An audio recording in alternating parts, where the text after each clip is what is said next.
ہم جامعہ کراچی کی بات کریں، ہم جامعہ اسلامیہ کی بات کریں، ہم جامعہ قائد کی بات کریں یا جامعہ پنجاب کی بات کریں، ہر جگہ جو حقیقت ہے وہ آپ کے بتائے ہوئے دلائل اور فضائل سے کے تو برعکس ہے۔ یہاں تو آپ کو مسئلہ ہے، معذرت کے ساتھ آپ کی طرح کے لوگ ان بچوں کو پکڑتے ہیں اور ان کو اپنی راہ پر ڈال دیتے ہیں اپنے سیاسی عزائم کی خاطر۔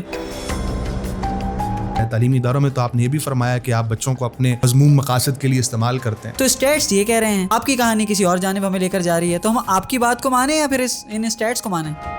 لاکھوں کی تعداد میں بچے ایسے ہیں اسی آؤٹ آف اسکول چلڈرن ہونے کے نتیجے میں چائلڈ لیبر کا اس وقت حصہ ہیں۔ وہ ایک علیحدگی پسند تنظیم کا کمانڈر ہوتا ہے اور وہ ان کی طرف سے لڑتا ہوا مارا جاتا ہے۔ آپس میں اسٹوڈنٹس لڑ پڑتے ہیں، کہیں پینسل کی بنیاد پہ، کہیں اپنی گرل فرینڈ کی بنیاد پہ۔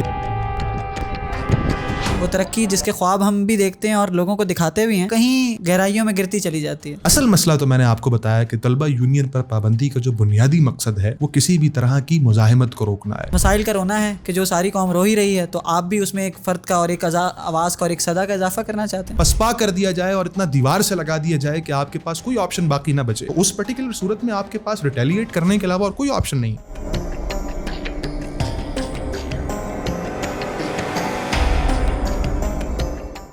بسم اللہ الرحمن الرحیم۔ آج ہم بات کریں گے ایک مظلوم اور پسے ہوئے طبقے کے بارے میں، ایک ایسا طبقہ کہ جس سے امیدیں تو بہت وابستہ کی جاتی ہیں، ایک ایسا طبقہ کہ جس کے بارے میں کہا جاتا ہے کہ اس ملک کا مستقبل یہی ہے، ایک ایسا طبقہ کہ جس کے بارے میں جب بھی بات ہوتی ہے تو کہانیوں کی ایک لمبی لائن لگ جاتی ہے، ایک ایسا طبقہ کہ جو جب اپنا حق مانگتا ہے تو حال یہ کیا جاتا ہے کہ 1984 میں اس سے اس کی نمائندگی بھی چھین لی جاتی ہے، اور وہ بھی ایک ایسے ملک میں جہاں نان بھائیوں کی بھی نمائندگی موجود ہے، ایک ایسا ملک کہ جہاں پہ ریڑھی والا بھی اپنا نمائندہ چن سکتا ہے، جہاں ہر مارکیٹ میں ایک ٹھیکیدار موجود ہے، لیکن ایسے ملک میں بھی وہ طبقہ اپنی نمائندگی سے محروم ہے۔ نتیجتاً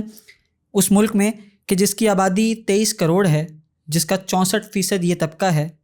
وہ اس ملک میں تعلیمی اداروں سے باہر ہے، اور جو تعلیمی اداروں میں بھی ہیں وہ کہیں طبقاتی نظام تعلیم کی صورت میں، کہیں مہنگی فیسوں کی صورت میں، کہیں گوشت ٹیچر اور گوشت تعلیمی اداروں کی صورت میں مختلف مسائل کا شکار ہیں۔ اسی مظلوم طبقے کے حوالے سے بات کرنے کے لیے اسی طبقے کے ایک نمائندے کو ہم نے آج مدعو کیا ہے۔ میں ہوں آپ کا ہوسٹ عبد الرحمن، اور ہمارے ساتھ موجود ہیں احمد عبداللہ کہ جو میکینیکل انجینئرنگ کے طالب علم ہیں اور اس طبقے کو بنانے، سنوارنے اور اس کے مسائل کو اجاگر کرنے کا درد رکھتے ہیں۔ اور احمد بھائی سے یہ پوچھتے ہیں کہ کیا وجوہات تھیں کہ جن کی بنا پر انہیں اس طبقے کا درد ان کے سینے میں اٹھتا محسوس ہوا،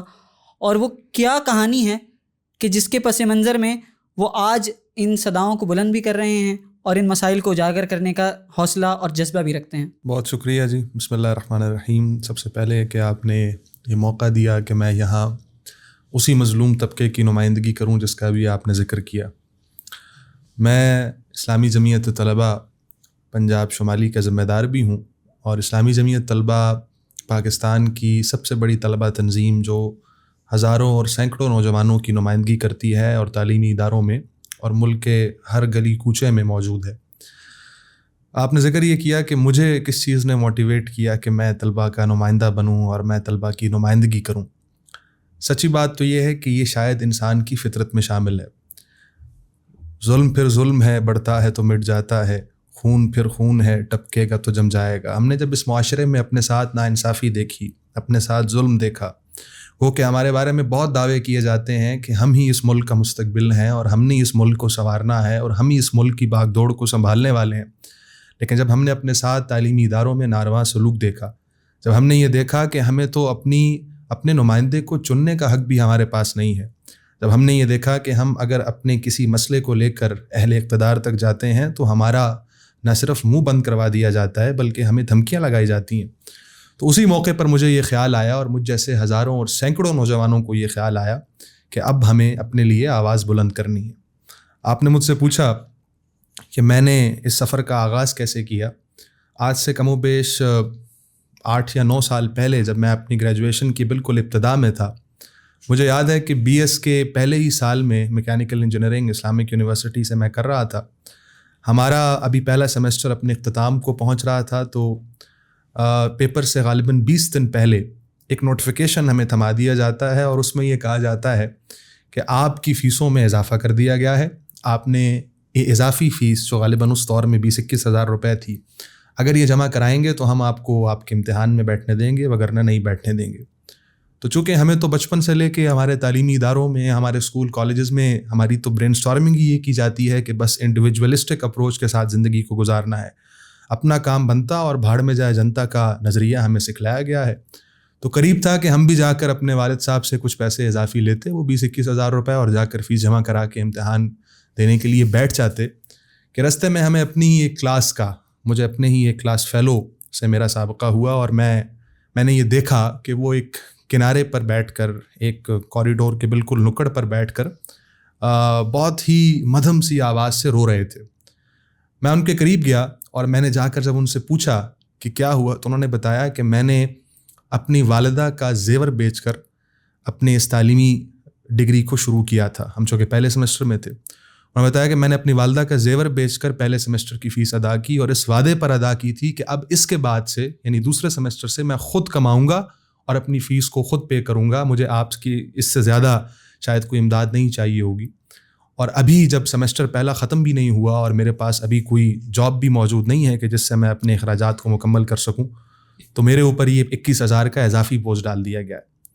یہ وہ موقع تھا کہ جب مجھے نہیں معلوم کہ مجھ جیسے ہزاروں اور نوجوانوں کا یقیناً دل پگھل جاتا ہے, اور میں ان کے ساتھ بیٹھ کے ان کے ڈھارس باندھنا شروع ہو گیا, اور یہ بات سوچنے لگا کہ آخر اس سارے معاملے کا حل کیا ہے. HEC کے قوانین کے مطابق, یونیورسٹی کے قانون کے مطابق کہیں پر یہ ممکن نہیں ہے کہ آپ دوران سیمسٹر فیس کے اندر اضافہ کر دیں. آج جب میں اور آپ یہاں بات کر رہے ہیں تو میں آپ کو 20 تعلیمی ادارے, 20 یونیورسٹیز ایسی گنوا سکتا ہوں کہ جن کے طلباء پر اس موقع پر ابھی بھی یہ ظلم کیا جا رہا ہے. لیکن بہرحال اس موقع پر ہم نے فیس نہیں جمع کرائی, اور ہم اس معاملے پر خاموش رہنے کی بجائے ہم نے یہ طے کیا کہ ہم پورا بیچ اپنی آواز کو بلند کریں گے, ہم اپنے انتظامیہ تک جائیں گے, ان کے سامنے جا کر اپنی بات رکھیں گے, اور اگر ہم میں سے کوئی 10 یا 20% اس قابل ہیں کہ وہ فائنینشلی یہ فی افورڈ کر سکیں, تو جو باقی 80% ہیں ہم ان کا بھی خیال کریں گے. عبدالرحمن بھی مجھے یاد ہے کہ ہم نے وہ فیس جمع نہیں کرائی. ہم میں سے وہ لوگ جو فیس جمع کرا سکتے تھے, ہم بھی نہیں گئے, اور سب نے جا کر انتظامیہ کے سامنے اپنا مدعا رکھا. ہم نے اس پر ان سے بات کی, ان سے نیگوشیٹ کیا, اپنی صدائے احتجاج کو بلند کیا, اور اس کے نتیجے میں الحمدللہ وہ فیس انتظامیہ کو اس موقع پر ریورس کرنی پڑی, اور پھر اس کے بعد آئندہ کے سیمسٹرز میں اس کی کچھ نہ کچھ پرسنٹیج انہوں نے ایڈجسٹ کر دی, جس کے نتیجے میں ہمارا وہ بھائی اور وہ ساتھی کہ جو کسی کونے پر بیٹھ کر رو رہا تھا اور قریب تھا کہ شاید اس پورے نظام تعلیم سے مایوس ہو کر اپنی تعلیم کو منقطع کر دیتا اور چھوڑ دیتا, اس نے الحمدللہ اپنی بیچلرس کی ڈگری بھی مکمل کی اور آج اپنی آگے تعلیم کو بھی پرسیو کر رہا ہے. تو بہرحال یہ وہ ایک ایسا زندگی کا واقعہ ہے کہ جس نے مجھے اس بات پر یکسو کر دیا کہ خدا کے بندے تو ہیں ہزاروں, بنوں میں پھرتے ہیں مارے, میں اس کا بندہ بنوں گا جس کو خدا کے بندوں سے پیار ہوگا. اگر آپ کی بات کو درست مان بھی لیا جائے تو کیا آپ کو نہیں لگتا کہ طالب علم کا یہ کام تو نہیں ہے کہ جو آپ کرتے ہیں؟ ایک ماں اپنے زیور بیچتی ہے, ایک باپ مشقتیں برداشت کرتا ہے, ایک بہن اپنے خوابوں کو تج دیتی ہے صرف اس کے لیے کہ اس کا بھائی تعلیمی ادارے میں جائے, تعلیم حاصل کرے, اچھی نوکری کرے, اور اس کے بعد جو خاندان کا لیونگ اسٹینڈرڈ ہے اس کو بہتر بنائیں.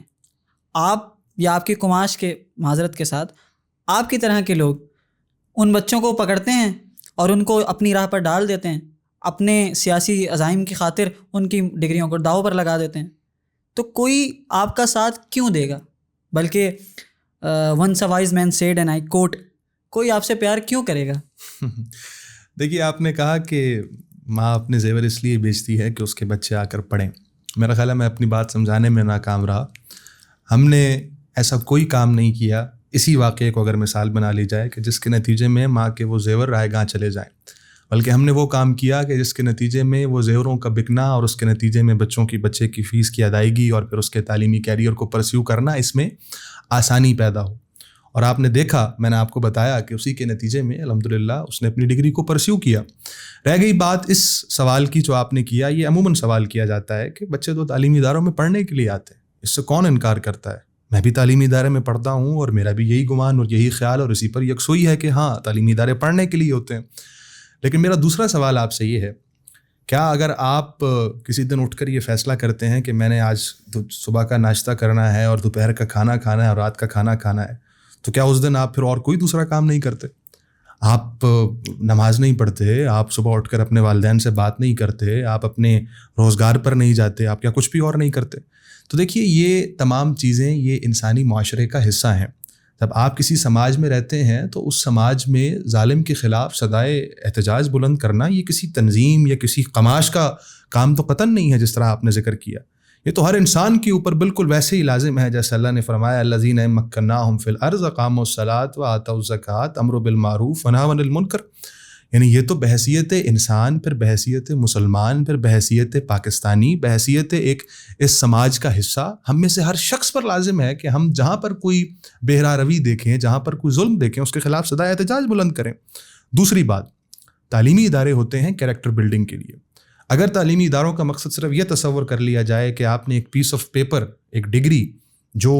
میں آپ سے بات کروں گا انشاءاللہ کہ جو کسی بھی اسکل سے وابستہ نہیں ہے, جو کسی بھی یعنی اسکل اورینٹیڈ اپروچ کے ساتھ نہیں پڑھائی گئی, بس صرف ایک پروفیشن ہے کہ جس کا لیبل آپ کے ماتھے پر لگا دیا گیا ہے, اگر تعلیم صرف اس کا نام ہے تو پھر میرا آپ سے اس بات پر اختلاف ہے. میں تعلیم اس کو سمجھتا ہوں کہ اگر میں کسی تعلیمی ادارے میں آیا ہوں تو میں پروفیشنلزم کے اعتبار سے بھی اپنے آپ کو ایکسیلنس کی پوزیشن پر لے کے جاؤں, بریلینس کی پوزیشن پر لے کے جاؤں, لیکن ساتھ ہی ساتھ اس معاشرے میں رہنے کا, اس معاشرے میں جینے کا, اس سماج میں زندگی کو گزارنے کا ڈھنگ اور سلیقہ بھی سیکھوں. مجھے یہ بھی فکر رہے کہ میرے آس پاس کیا ہو رہا ہے, میں اس چیز پر بھی نظر رکھوں کہ وہ کون سا نظریہ اور وہ کون سی فکر ہے کہ جو اس معاشرے کو سکھلائی جا رہی ہے, اور میں اس چیز پر بھی دھیان رکھوں کہ میری کس نوعیت اور کس ڈگر پر کریکٹر بلڈنگ کی جا رہی ہے, مجھے زندگی کے کیا اسباق سکھلائے اور پڑھائے جا رہے ہیں. تو یہ سارے کے ساری چیزیں اور یہ انسانوں کی اجتماعیت, یہ تو ایک فطری عمل ہے, اس میں تو کوئی, آپ دیکھیے ساری دنیا میں انسان کو تو کہا ہی سوشل اینیمل جاتا ہے. جہاں انسان ہوتے ہیں وہاں اجتماعیتیں بھی ہوتی ہیں, وہاں لوگ آپس میں اٹھتے بیٹھتے بھی ہیں. اس اٹھنے بیٹھنے کو اتنا معیوب کیسے بنا دیا گیا ہے, اور اس اٹھنے بیٹھنے کو خدا نخواستہ ایک گالی کی طرح پریزنٹ کیا جاتا ہے, مجھے نہیں معلوم. لیکن جیسا آپ نے خود ذکر کیا, میں اس کو اگر تھوڑا اور اسٹریم لائن کر دوں تو تعلیمی اداروں میں تنظیم سازی کا حق یہ آپ کا دستوری اور قانونی حق ہے. اگر مثال کے طور پر یہ اتنا ہی کوئی معیوب اور اتنا ہی کوئی غیر فطری اور غیر شرعی کام ہے تو اپنے قانون اور دستور کو سیدھا کیجیے, جس کا ورد صبح شام آپ بھی کالے کوٹ میں کرتے ہیں اور جس کا ورد صبح شام ہمارے حکمران بھی کر رہے ہوتے ہیں. ختم کیجیے اس حق کو, اور اس کے بعد پھر آپ بھی کہہ سکتے ہیں کہ یہ غیر قانونی ہے. لیکن اگر ایسا نہیں ہے, اگر کسی بھی وہ آرٹیکل 17 غالباً آپ زیادہ بہتر جانتے ہیں, اس کے مطابق اگر یہ حق حاصل ہے کہ آپ تنظیم سازی کر سکتے ہیں, تو پھر تعلیمی اداروں میں کیا مسئلہ ہے؟ اصل مسئلہ جو ہے وہ میں آپ کے سامنے بیان کر دیتا ہوں. اصل مسئلہ یہ ہے کہ مجھے اچھی طرح یاد ہے کہ سپریم کورٹ کی ایک ہیئرنگ میں, ابھی کچھ عرصہ پہلے کی بات ہے, ہم نے اسلامی جم طلبہ کے پلیٹ فارم سے ایک پٹیشن دائر کی سپریم کورٹ آف پاکستان میں اسی طلبہ یونین پر بین کے حوالے سے. تو وہاں میں موجود تھا اس کی ہیئرنگ میں. تو جج صاحب نے فرمایا کہ آپ کیوں یہ چاہتے ہیں کہ جو ٹاکسک پولیٹیکل کلچر ہمارے سماج میں موجود ہے وہ تعلیمی اداروں میں بھی منتقل ہو جائے, چھوڑ دیجیے یار, اس کو رہنے دیجیے پاک صاحب. تو وہاں ایک صاحب عقل نے بڑی بہترین بات کی, انہوں نے کہا کہ آپ بجائے اس کے کہ اس ٹاکسک پولیٹیکل کلچر کا کچھ سد باب کریں, آپ باہر سماج میں اس کو کچھ اس کے اوپر کوئی بہتری کے لیے کام کریں, بجائے آپ اس کی ٹاکسٹی کو کم کریں اور آپ اس پورے پولیٹیکل کلچر کو بہتر کریں. آپ نے اس کا یہ حل نکال لیا ہے کہ ہاں میرے کان میں درد ہے یا میرے دانت میں درد ہے تو میں جو ہے وہ سر کے درد کی گولی کھا لوں گا. یعنی یہ تو بات ہی نہیں بنتی نا کہ پولیٹیکل کلچر اگر ٹاکسک ہے تو اس کی ٹاکسٹی کو ختم کیجیے. تعلیمی ادارے تو دراصل نرسریز تصور کی جاتی ہیں, وہاں پر تو لوگ ذہنی طور پر, فکری طور پر تیار ہوتے ہیں. میں نے پہلے بھی کہا کہ وہ تو کریکٹر بلڈنگ کا کام کرتی ہیں, یہی تو وہ لوگ ہیں جنہوں نے کل اس سماج میں آنا ہے. تو آپ بجائے اپنے سماج کو بہتر کرنے کے آپ یہ بنیادی حق ہی ان سے چھین لیں تعلیمی اداروں میں کہ وہ تنظیم سازی نہیں کر سکتے. اس لیے میرا جو پوائنٹ ہے جو میں آپ کے سامنے رکھنا چاہتا ہوں وہ یہی ہے کہ ایک تو کسی بھی اعتبار سے نہ شرعی, نہ فطری اور نہ قانونی یہ کوئی معیوب کام ہے. رہ گئی بات آپ کے پولیٹیکل کلچر کی ٹاکسٹی کی, تو آپ اس کو اپنے سماج میں بہتر کیجیے. تعلیمی اداروں میں تو آپ ذکر کرتے ہیں کہ مار کوٹائی کی بھی ہوتی ہے, تعلیمی اداروں میں تو آپ نے یہ بھی فرمایا کہ آپ بچوں کو اپنے مذموم مقاصد کے لیے استعمال کرتے ہیں. یہاں تو آپ کو مسئلہ ہے, لیکن گلی محلے میں جو صبح شام میں اور آپ استعمال ہو رہے ہوتے ہیں, کسی UC چیئرمین کے ہاتھوں, کسی MP کے ہاتھوں, کسی MNA کے ہاتھوں, اس کا ذمہ دار کون ہے؟ اس پر تو کوئی بات نہیں کرتا. آپ نے اس پوری جمہوری نظام پر تو کبھی سوال نہیں اٹھایا. سوال اٹھائیں تو آپ یہاں بیٹھ سکتے نہیں بیٹھ سکتے. اس لیے اپنی کمزوریوں کو چھپانے کے لیے اگر اس طرح کی دلیلیں گھڑ لی جائیں گی تو پھر یقیناً یہ کوئی معقول بات نہیں ہوگی. کہ آپ کو نہیں لگتا کہ آپ کے یہ جو دلائل ہیں سننے میں بہت اچھے ہیں لیکن حقیقت سے شاید کوسوں دور ہیں؟ ہم جب عملی طور پر میدان میں چیزوں کو دیکھتے ہیں تو ہمیں پتہ چلتا ہے کہ شہر اقتدار کی جامعات تو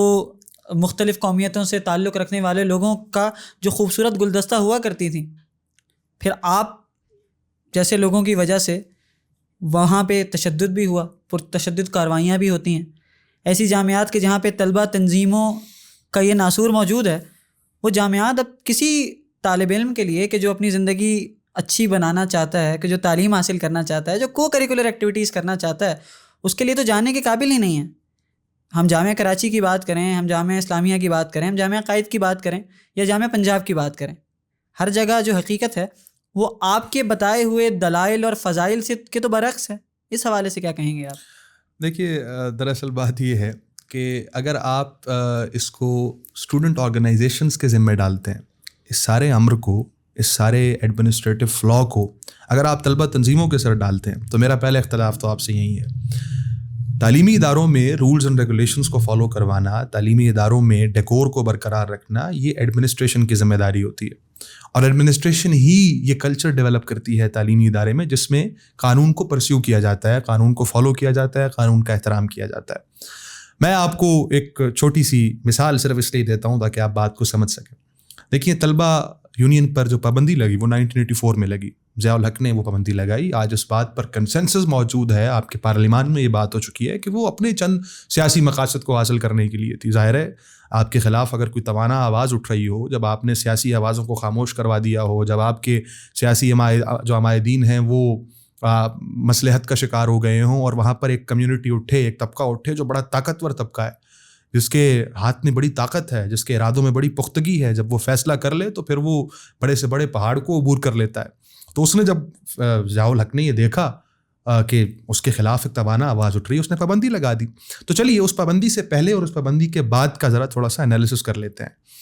میں اگر آپ سے یہ کہوں کہ اس وقت ہم تعلیمی اداروں میں تشدد کے جو واقعات ہیں ان کی اگر پرسنٹیج نکالیں یا ان کی اگر فگر نکالیں، طلبہ یونین پر پابندی سے پہلے وہ فگر زیادہ تھی، اور طلبہ یونین پر پابندی کے بعد وہ نسبتاً کم ہوئی ہے۔ یہ فیکٹس ہیں، یہ فگرز ہیں کہ جو آپ کو انٹرنیٹ سے مل سکتے ہیں۔ میرا جو پوائنٹ ہے وہ یہ ثابت کرنا نہیں ہے کہ طلبہ یونین اس سب کا ذمہ دار ہے، بلکہ میں آپ کو جس نقطے پر لے کر آنا چاہتا ہوں وہ یہ ہے کہ دراصل یہ ہمارا ایڈمنسٹریٹو فلاء ہے، ہماری حکومتوں کی کمزوری ہے، ہمارے تعلیمی اداروں کی انتظامیہ کی کمزوری ہے۔ مجھے آپ یہ بتائیے، آپ نے خود ذکر کیا یہ لڑائی، اس لڑائی کی بنیاد کیا ہے؟ تفرقہ، تفریق، ایک دوسرے سے لسانیت، عصبیت، فرقے کی بنیاد پر نفرت۔ یہ نفرت پیدا کس نے کی؟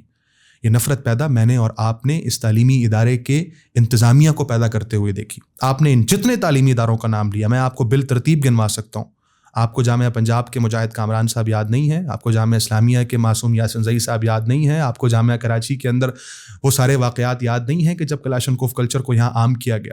ہوتا یہ ہے کہ ہمارے حکومتیں اور ہماری انتظامیہ اپنے سیاسی مقاصد کے لیے باقاعدہ طور پر امپلانٹ کرتے ہیں کچھ اس طرح کے عناصر کو تعلیمی اداروں میں، جس سے وہ پولیٹیکل بیلنسنگ کی کوشش کرتے ہیں۔ میں آپ کو بہت وثوق سے بات کہہ سکتا ہوں، ایک طلبہ تنظیم کے نمائندے کی حیثیت سے بھی اور ایک طالب علم کی حیثیت سے بھی، تعلیمی اداروں میں یہ جو آپ کے پٹھان اور پنجابی کی بنیاد پر، بلوچی اور سندھی کی بنیاد پر تفریق اور تقسیم کا عمل شروع ہوا، یہ جو کاؤنسلز کو باقاعدہ طور پہ پروان چڑھایا گیا، یہ کس کی پیداوار ہے؟ یہ کاؤنسلز طلبہ یونین پر پابندی کی پیداوار ہے۔ جب آپ نے طالب علم سے اس کی نمائندگی کا بنیادی حق چھین لیا، آپ نے جب لوگوں کے ہاتھ سے ووٹ کی پرچی کھینچ لی، تو ڈیفینیٹلی پھر ہر کوئی نمائندہ بن گیا، ہر کوئی ٹھیکیدار بن گیا، ہر کسی نے اپنا ہی ایک جو ہے وہ اپنی ایک 1.5 اینٹ کی مسجد کھڑی کر لی، اپنی ایک چھوٹی سی دکان شروع کر دی اور اپنی دکانداری چمکانا شروع کر دیا۔ اس لیے طلبہ تنظیمیں اور یونین سازی کا جو عمل ہے، یہ تو دراصل طالب علموں کے اندر عدم برداشت کا جو کلچر ہے اس کی نفی کرتا ہے بیسیکلی، اور اسی نفی کے نتیجے میں اسٹوڈنٹس کو ایک پلیٹ فارم پر اکٹھے ہونے کا ایک موقع پرووائڈ کرتا ہے۔ آپ دیکھیے اس وقت بنگلہ دیش کے اندر ابھی ریسنٹلی طلبہ یونین کے انتخابات ہم نے دیکھا ڈھاکہ یونیورسٹی میں منعقد ہوئے۔ تمام طبقات زندگی سے تعلق رکھنے والے مختلف یعنی فقہی جو فرقے ہیں ان سے تعلق رکھنے والے، مختلف علاقوں سے تعلق رکھنے والے لوگ، انہوں نے ایک پلیٹ فارم پر اکٹھے ہو کر اپنا ایک نمائندہ چنا۔ اب وہ نمائندہ ان تمام طلبہ کا نمائندہ ہے جس پر سب کی یکسوئی ہے، اور اس کے نتیجے میں آپ دیکھیے کہ وہاں پر کوئی لڑائی جھگڑا نہیں ہے، اسی کے مقابلے میں اگر آپ کچھ پیچھے چلے جائیں تو وہاں پر کئی شہداء بھی نکل کر سامنے آئے. وجہ کیا تھی کہ طلبہ یونین پر جب آپ نے پابندی لگائی, طلبہ یونین کے عمل کو اور اس تنظیم سازی کے عمل کو جب آپ نے نگلیکٹ کیا اور اپنی پولیٹیکل امپلانٹیشن کر کے معاملات کو بیلنس کرنے کی کوشش کی, تب تک آپ کے سامنے اس کے مضمرات سامنے آئے. اور انہی مضمرات کے نتیجے میں پھر کبھی کاؤنسلز اور کبھی اس طرح کے اور لسانی فرقے ہمارے سامنے آئے, اور انہوں نے آ کر تعلیمی اداروں میں عدم برداشت اور لڑائی جھگڑے کے کلچر کو پروان چڑھایا, اور اس کی زد میں پھر تمام طلبہ یکسر آئے. میں اس کا انکار نہیں کرتا کہ طلبہ تنظیمیں اس کا حصہ نہیں ہوتی. ڈیفینیٹلی جب آپ کے اوپر کوئی چیز مسلط کر دی جائے, جب آپ کو اس نظام کے اندر اتنا پسپا کر دیا جائے اور اتنا دیوار سے لگا دیا جائے کہ آپ کے پاس کوئی آپشن باقی نہ بچے, تو اس پرٹیکولر صورت میں آپ کے پاس ریٹیلیٹ کرنے کے علاوہ اور کوئی آپشن نہیں ہے. آپ نے سانس تو لینا ہے نا, تو وہ سانس لینے کے عمل میں اگر کوئی اس کا حصہ بن جاتا ہے غیر فطری اور غیر ارادی طور پر, تو میں آپ کی اس پوری بات سے مکمل انکار اس لیے کروں گا کہ یہ بیسیکلی طلبہ تنظیموں کا مسئلہ اور ان کا فلا نہیں, بلکہ یہ تعلیمی اداروں کی انتظامیہ کا ایڈمنسٹریٹو فلا ہے کہ جس کے نتیجے میں یہ سارا مسئلہ پیدا ہوتا ہے. یہاں یہ بات ماننی پڑے گی کہ جس تحمل سے اور جس مدلل انداز سے آپ نے بات کی, تو یہی میرا جواب بھی تھا کہ یہ جو الزامات ہم پہ لگتے ہیں, اور آپ جب بات کر رہے تھے تو میں سوچ رہا تھا کہ واقعی اس طلبہ یونین نے یا طلبہ تنظیموں نے ہمیں کیا دیا. تو کہیں مجھے ڈاکٹر اعجاز شفیع گیلانی کا نام یاد آیا, کہیں مجھے شکور صاحب کا, اور اگر ہم سیاست دانوں میں بھی ایسے نام تلاش کریں کہ جن کی تمام حلقوں میں عزت ہے, تو وہ کہیں نہ کہیں ان کا تانا بانا اسی دور سے ملتا ہے کہ جب یہ طلبہ یونین بحال تھی. اور پابندی کی بات کرتے ہوئے تو ایک شعر یاد آ گیا, تو جہاں آپ نے اتنے شعر سنائے ہیں تو ایک شعر میرا بھی سنانا بنتا ہے کہ یہ بات درست ہے کہ وہ مقاصد اور عزائم کچھ اور ہی تھے کہ کیوں ہوئے قتل ہم پر یہ الزام ہے, قتل جس نے کیا ہے وہی مدعی, قاضی وقت نے فیصلہ دے دیا, لاش کو نظر زندہ کیا جائے گا. اب عدالت میں یہ بحث چھڑنے کو ہے, یہ جو قاتل کو تھوڑی سی زحمت ہوئی, یہ جو خنجر پہ ہلکا سا خم آ گیا, اس کا تاوان کس سے لیا جائے گا؟ تو اس کا تاوان ہم طلبہ سے لے رہے ہیں, کہیں طبقاتی نظام تعلیم کی صورت میں, کہیں گوسٹ اسکولز کی صورت میں, کہیں فیسوں میں اضافے کی صورت میں, کہیں تحقیق کی پسماندگی کی صورت میں. بہت سارے مسائل ہیں, ان مسائل کی طرف بھی ہم آتے ہیں. تو ایسے کون سے مسائل ہیں, کیونکہ مسائل کی تو ایک طویل فہرست ہے, وہ تو ایسا لگتا ہے کہ وہ 50 قسطوں والا ایک ڈرامہ ہے کہ جو چل پڑتا ہے اگر ہم مسائل کی بات کرتے ہیں. آپ اگر ترجیحی بنیادوں پر بات کریں تو ایسے کون سے مسائل ہیں کہ جن کو آپ ایڈریس کرنا چاہیں گے, اور پھر ان مسائل پہ پھر ہم ضمناً بھی آتے ہیں, لیکن آپ کی ترجیح میں بنیادی طور پر ایسے کون سے مسائل ہیں؟ اور اگر ہم 2 ڈائمنشنز ہیں, 2 ڈومینز ہیں جس پر ہم بات کر سکتے ہیں. تو پاکستان کی بات ہے کہ پورے پاکستان کو درپیش بہت سارے مسائل ہیں, لیکن جیسا کہ آپ نے تعارف میں بھی بتایا, تو اگر ہم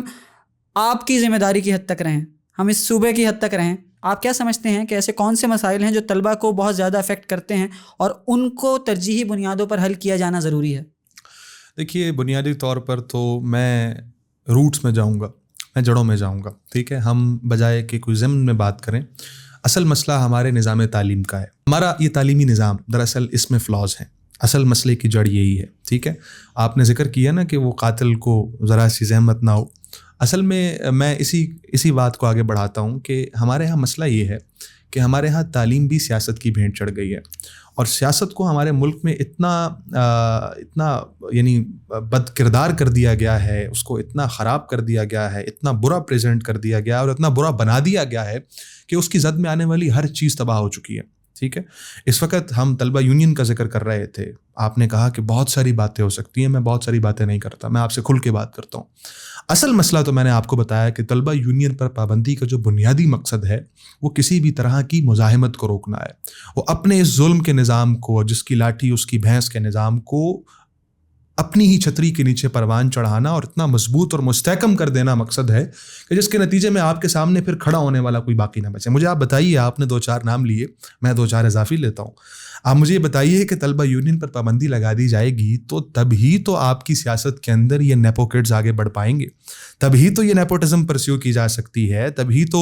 نواز شریف کے بعد مریم نواز آ سکتی ہے, شہباز شریف کے بعد حمزہ شہباز آ سکتے ہیں, تبھی تو زرداری کے بعد بلاول آ سکتا ہے, تبھی یہ نیپو کڈز آگے بڑھ سکتے ہیں.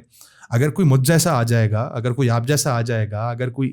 اس نرسری سے پروان چڑھ کر آئے گا کہ جو سیاست کے خد و خال سے واقف ہوگا, سیاست کے معاملات سے واقف ہوگا, ملک کو سنوارنا چاہے گا, ملک کے لیے کچھ کرنا چاہے گا, تو پھر ان کی اجارہ داری کہاں چلے گی؟ یہ کہاں کے جاگیردار ہوں گے اور یہ کہاں کے ٹھیکیدار بنیں گے؟ تو اصل مسئلہ یہ ہے،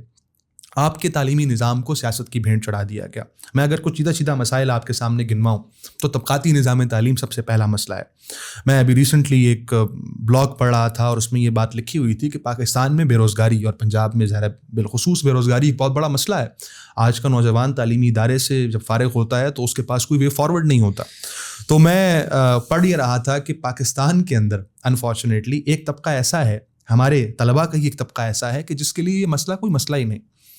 پاکستان کے اور بالخصوص پنجاب کے کچھ ایسے تعلیمی ادارے بھی ہیں کہ جہاں پر تو بچوں کو آ کر ہاتھ کے ہاتھ نوکری پرووائڈ کی جاتی ہے. ان کو تو آفر لیٹرز ابھی دوران ڈگری مل جاتے ہیں ہاتھ میں، انہیں تو نکلنے کی بھی زحمت نہیں کرنی پڑتی، کہیں جا کے انٹرویو بھی نہیں دینا پڑتا،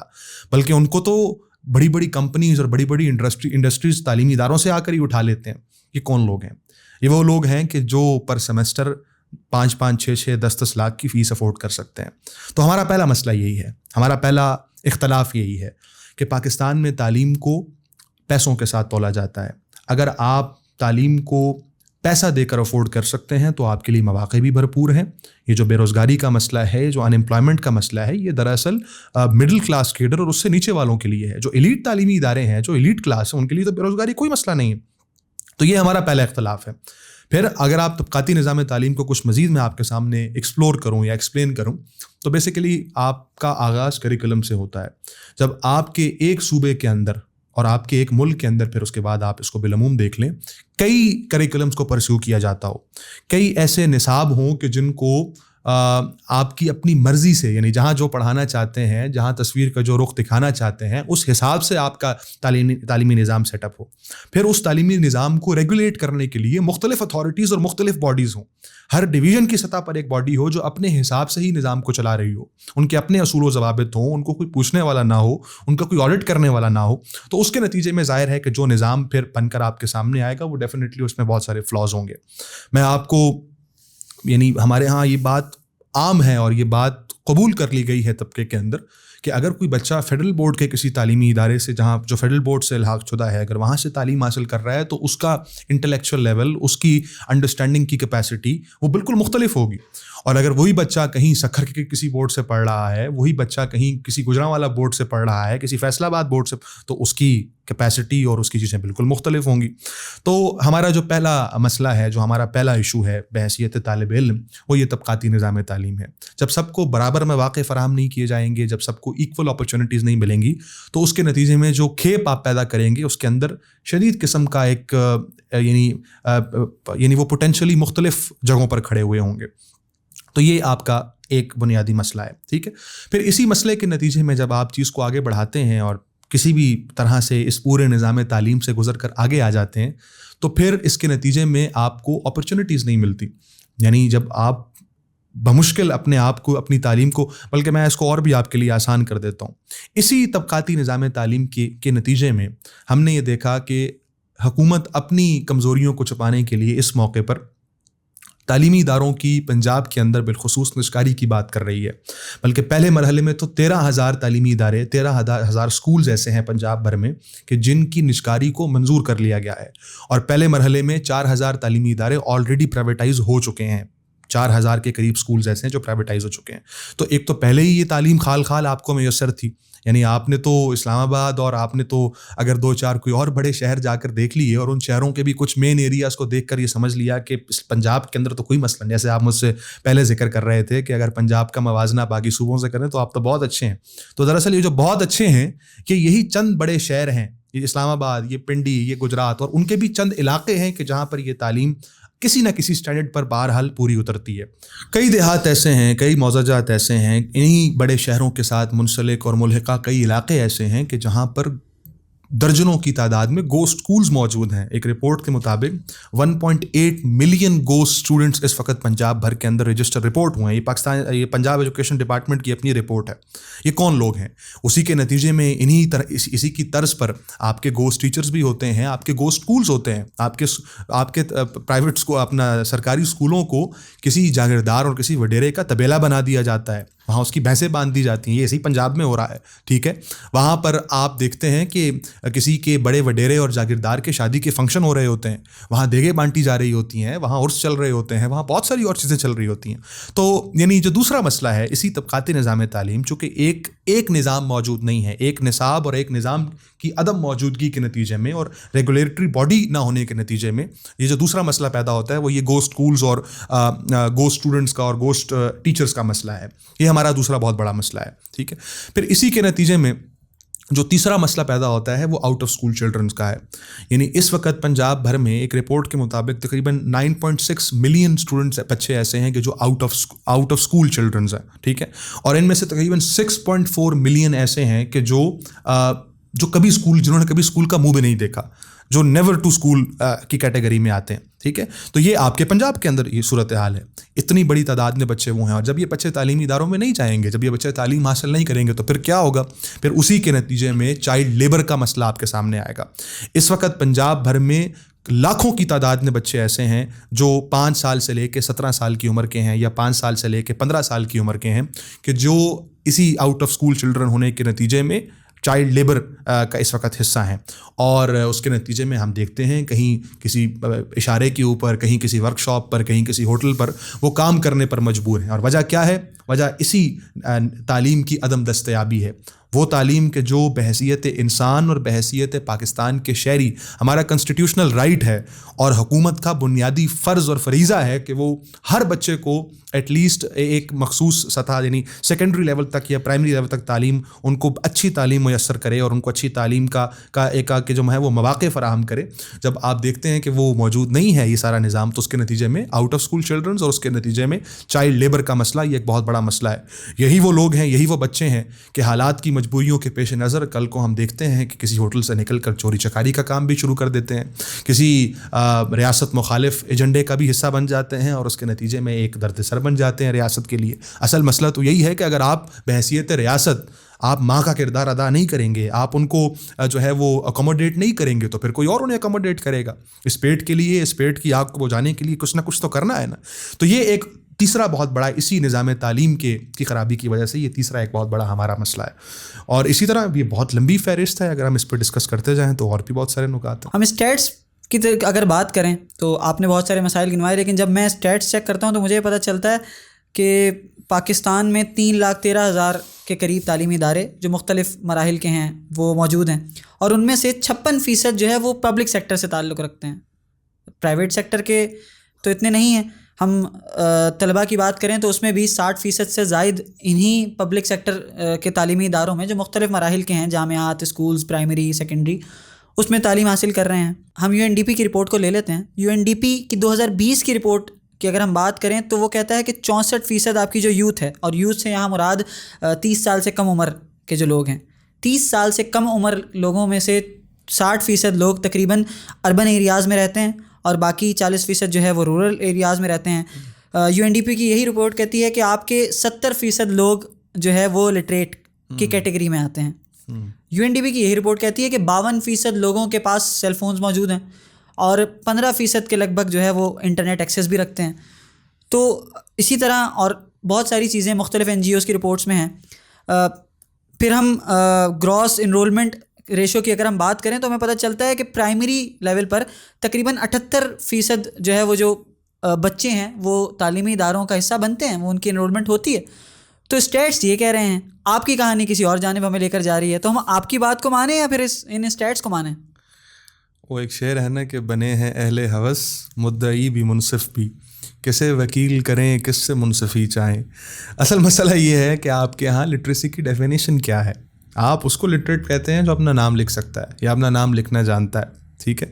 تو مسئلہ یہ ہے کہ یہ دنیا اس سے بہت آگے بڑھ چکی ہے. یہ دنیا بہت اسکل آبسیسڈ اور اسکل اورینٹیڈ ہو چکی ہے. اور پھر اس ملک میں انفارچونیٹلی یہ کہنا نہیں چاہیے لیکن ایک حقیقت ہے, اور وہ حقیقت یہ ہے کہ یہاں فیکٹس اینڈ فگرس کو مینیپولیٹ کرنا یہ تو چند انگلیوں کا کام ہے, یہ کوئی اتنا بڑا مسئلہ نہیں ہے. اس لیے جو ایکچوئل جو جینوئن صورتحال ہے وہ میں نے آپ کو بتائی ہے کہ اسی پاکستان اور اسی پنجاب میں بالخصوص پنجاب کی بات کروں گا. میں نے ابھی آپ کے سامنے بات رکھی کہ 9.6 ملین یہ کوئی چھوٹی تعداد نہیں ہے. یہ وہ بچے ہیں کہ جو آؤٹ آف اسکول ہیں, جنہوں نے کبھی اسکول کا منہ بھی نہیں دیکھا, جو اسکول نہیں جا سکتے یا نہیں جا پاتے وسائل کی عدم دستیابی کی بنیاد پر, اپرچونٹیز نہ ہونے کی بنیاد پر, تعلیمی نظام نہ ہونے کی بنیاد پر, تعلیم کے کلچر کے نہ ہونے کی بنیاد پر وہ اسکول نہیں جا پاتے, ٹھیک ہے. اور اسی کے نتیجے میں الٹیمیٹلی جب یہی لوگ کل کو اس معاشرے کا اور اس سماج کو سنبھالنے والے بنیں گے, یا اس کے اپنی جب بڑے ہو کر نوجوانوں کی کیٹیگری اور کیڈر میں آ جائیں گے, تو یقیناً ان کے پاس ایک پرپس لیس زندگی ہوگی. یہ کسی مقصد حیات اور کسی مقصد وجود کو لے کر آگے نہیں بڑھیں گے, اور اس کے نتیجے میں بہرحال ایک انسٹیبلٹی کی فضا آپ کے ملک میں قائم ہوگی. آپ نے ذکر کیا اس رپورٹ کا, تو میں یہاں ایک اور ذکر کر دوں کہ اگر آپ اسی خطے کے اندر ایک جائزہ لے لیں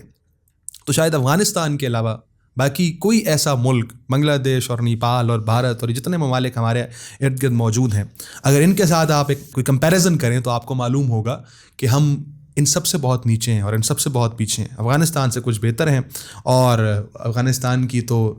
کیا ہی کہیں باتیں. افغانستان تو ابھی اپنے پاؤں پر بہت عرصے بعد کئی جنگوں سے گزر کر کھڑا ہوا ہے, ٹھیک ہے. اسی طرح اگر آپ پوری دنیا کے انڈیکس پر دیکھیں تو آپ کو معلوم ہوگا کہ ہم کہیں پر سٹینڈ نہیں کرتے. اور یعنی اس لٹریسی کی بنیاد, اس لٹریسی کی ڈیفینیشن کی بیس پر بھی اگر ہم اپنا جائزہ لیں تو ہمارے لیے ڈوب مرنے کا مقام ہے بحیثیت ایک ریاست, کہ ہم نام لکھنے کے لیے بھی لوگوں کو اگر پریپیئر کر پائے ہیں تو وہ بھی کوئی 60-70% ہے, جن کا بھی آپ نے ذکر کیا. تو دراصل مسئلہ یہ ہے, چونکہ تعلیم کو اتنا مشکل بنا دیا گیا ہے, تعلیم کے حصول کو ایک طبقے تک محدود کر دیا گیا ہے, اور اسی طبقے کے بارے میں یہ قیاس کیا جاتا ہے کہ تعلیم حاصل کرنا تو دراصل ان کا کام ہے. یہ وہی گوروں کا اور یہ وہی لارڈشپ کا کلچر ہے کہ جو آج تک, اور یہی وہی فیوڈل نظام ہے کہ جو آج تک انفارچونیٹلی ہمارے کندھوں پر جو ہے وہ ناچ کر رہا ہے. تو اس لیے میں پھر یہی کہوں گا کہ اس لٹریسی کو بنیاد بنا کر بھی یہ فیکٹس پبلکلی بیان کرنا بڑا مشکل کام ہے. یعنی ہمیں شرم آتی ہے کہ ہمارے ہاں صرف 70% لوگ ایسے ہیں جو نام لکھ سکتے ہیں, اور باقی جو کنورژن ریشو ہے پرائمری سے سیکنڈری کا اور سیکنڈری سے پھر ہائر سیکنڈری کا, وہ یعنی سچی بات یہ ہے کہ تشویشناک حد تک متاثر ہو رہا ہے اور آئے روز متاثر ہو رہا ہے. اور چونکہ تعلیم کو بہت مہنگا کر دیا گیا ہے, تعلیم عام آدمی کے افورڈ سے باہر ہوتی چلی جا رہی ہے, تو اس کے نتیجے میں ہم یہ دیکھتے ہیں کہ یہ فگرز اور یہ ریشو دن بدن بگڑتا چلا جا رہا ہے. تو میرا اس پہ پھر یہی گمان اور رائے ہے کہ آپ اس کو اگر فیکٹس اینڈ فگرز کی بنیاد اور گراؤنڈ ریئلٹیز کی بنیاد پر دیکھیں گے تو آپ کو خود ہی اس بات کا اندازہ ہو جائے گا کہ ہمیں کس جھول کے اندر رکھا ہوا ہے اس ریاست اور حکومت نے, اور اس جھول کا ہم کس طرح سے شکار اور افیکٹ ہو رہے ہیں. یوتھ کی بات ہو رہی ہے اور آپ یوتھ کے نمائندے بھی ہیں, تو اس یوتھ کی ہم کیا بات کریں؟ مطلب اگر ہم تعلیمی اداروں کی بات کریں, ایک جانب ہمارا یہ رونا ہوتا ہے کہ ہمیں سہولیات نہیں ہیں, لیکن اگر ہم فیکٹس کی دوبارہ بات کر لیتے ہیں تو یوتھ جو گلوبل یوتھ ڈیولپمنٹ انڈیکس ہے اس میں ہم 183 ممالک میں سے 154 میں 154 نمبر پر ہم آتے ہیں آؤٹ آف 183. پھر ہم اسی یوتھ کی بات کریں تو اس موجودہ دور میں جو ایک رجحان بہت زیادہ بڑا ہے ڈراپ آؤٹ ہونے کا, جو ایک کلچر بھی ہم نے ایک کریز بھی لوگوں کے اندر پیدا کیا ہے, تو جو منیمم مجھے ریشو ملا وہ 5.7% ہے پر ایئر کہ جو ہمارے لوگ ڈراپ آؤٹ ہو رہے ہیں. اور بائی چوائس اگر بات کی جائے, ایک ایسا سروے بھی موجود ہے جس میں کہا گیا کہ 32% ایسے لوگ ملے ایک کمیونٹی میں کہ جو بائی چوائس ہی ہائر ایجوکیشن حاصل نہیں کر رہے. پھر ہائر ایجوکیشن کی طرف اگر وہ جاتے ہیں تو اس میں بھی پھر برین ڈرین کہ اگر ہم بات کریں تو وہ آپ ہی بتا رہے تھے نا کہ 2 ماہ کے اندر 10 لاکھ کے قریب درخواستیں موصول ہوئیں ہائر ایجوکیشن کمیشن کو ڈگری اٹیسٹیشن کی. 10 لاکھ, وہ 10 لاکھ لوگوں میں سے کتنی بڑی تعداد ہوگی کہ جو ملک سے باہر جانا چاہتے ہیں, بلکہ اب تو مختلف ممالک کے مختلف علاقہ جات جو ہیں وہ تو ہماری یوتھ نے بھر دی ہیں بلکہ قبضہ کر لی ہیں. تو پھر ایسی یوتھ کے لیے دیکھیے, یہ جس یوتھ کا آپ ذکر کر رہے ہیں یہ آپ کے سماج کی انٹلیکچوئل ایلیٹ ہے. یہ وہ لوگ ہیں کہ جو پڑھے لکھے لوگ ہیں, یہ وہ لوگ ہیں کہ جو اسکلفل لوگ ہیں, اور جو جہاں بھی دنیا میں جاتے ہیں وہاں جا کر دنیا کے نظام کو سنبھالتے ہیں, وہاں جا کے بڑی بڑی کمپنیز کے اندر, بڑے بڑے تعلیمی اداروں کے اندر اپنی خدمات ہیں کہ جو انہیں پیش کرتے ہیں, اور اسی کے عوض ان کو وہاں بلایا جاتا ہے. اگر وہی اپرچونیٹیز اپنے ملک میں رکھی جائیں, اپنے ملک میں دی جائیں, اور اگر یہاں پر ہمیں کوئی اپرچونیٹی ملے تو ہم میں سے کوئی ایسا نہیں ہے کہ جو اپنے آبا و اجداد کو چھوڑ کر, اپنے ماں باپ کو چھوڑ کر, اپنے گھر بار کو چھوڑ کر پردیس کی زندگی میں چلا جائے. میں آپ کو بڑی یعنی درد دل سے یہ بات بتا رہا ہوں. کہ جن 10 لاکھ لوگوں کا ذکر کر رہے ہیں، میں یہ میرے سامنے کا واقعہ ہے. پچھلے سال چیئرمین HEC صاحب سے ہماری ایک ملاقات ہوئی تو وہ خود بتا رہے تھے کہ ہمیں 2 مہینوں میں 10 لاکھ اپلیکیشنز موصول ہوئی اٹیسٹیشن کے لیے. اور ان کے بقول یہ 10 لاکھ کے 10 لاکھ وہ تھے کہ جو ڈگری اس لیے اٹیسٹ کروا رہے تھے کہ ہمیں ملک سے فرار ہونا ہے، ہمیں ملک سے جانا ہے. اور ان 10 لاکھ سے میں آپ کو بحیثیت طلبہ کا نمائندہ میں آپ کو ایشورٹی دے رہا ہوں، گارنٹی دے رہا ہوں کہ ان 10 لاکھ میں سے ایک بھی ایسا نہیں ہے کہ جو کوئی اپنی خوشی سے ملک سے باہر جا رہا ہو. یہاں سب وہ ہیں کہ جو بامر مجبوری. مجھے تو وہ واقعہ خیر وہ ظاہر ضمن میں سنانا شاید مناسب ہے یا نہیں مناسب، لیکن جب نبی اقدس صلی اللہ علیہ وسلم نے مکہ سے مدینہ ہجرت کی تھی اور بالکل مکہ کے ایگزٹ پر کھڑے ہو کر جو انہوں نے الفاظ دہرائے تھے، میں یقین مانیے کہ ایک نوجوان اور ایک طالب علم کی حیثیت سے جب ہم 18 19 20 سال تعلیم حاصل کرنے کے بعد، اعلیٰ ڈگریاں لینے کے بعد، اچھے تعلیمی اداروں سے پڑھنے کے بعد، اپنا پیٹ کاٹ کر تعلیمی اداروں کی فیسیں بھرنے کے بعد اور ڈگریاں لینے کے بعد جب ہم اپنے ایئرپورٹ پر کھڑے ہو کر اپنے خاندان والوں کو خدا حافظ کر رہے ہوتے ہیں تو ہمارے جذبات اور احساسات بھی ویسے ہی ہوتے ہیں. کوئی اپنے ملک کو اور کوئی اپنے شہر کو اور اپنے گھر کو نہیں چھوڑنا چاہتا، لیکن مسئلہ یہ ہے کہ ہمیں اپرچونیٹیز نہیں دی جاتی، ہمیں اس شہر اور اس ملک میں رہنے نہیں دیا جاتا. اور بائی ایجنڈا یہ باقاعدہ طور پر پرسیو کیا جاتا ہے کہ وہ لوگ کہ جو کوئی چینج لا سکتے ہیں، وہ لوگ کہ جو اس نظام ظلم کے خلاف کھڑے ہو سکتے ہیں، اور وہ لوگ کہ جو شعور رکھتے ہیں اور اس شعور کی آبیاری اس سماج میں کر سکتے ہیں، انہیں یا تو مار دو اور یا راستے سے ہٹا دو. اس لیے اب تو پاکستان زندہ باد کے ساتھ سرکاری طور پہ آپ کے ٹی وی چینلز پر ایک اور نعرہ بڑا معروف ہو چکا ہے، عذرائے مروتی کہا جاتا ہے اور ہنسی مذاق کے ضمن میں ہی بولا جاتا ہے، لیکن دراصل یہ برین ڈرین کا حصہ ہے. اور وہ کیا ہے کہ پاکستان سے زندہ بھاگ. تو اصل مسئلہ یہ ہے، ٹھیک ہے، یہ مسئلہ نہیں ہے کہ لوگ خود باہر جانا چاہتے ہیں، لوگوں کو مجبور کیا جاتا ہے. آپ نے جو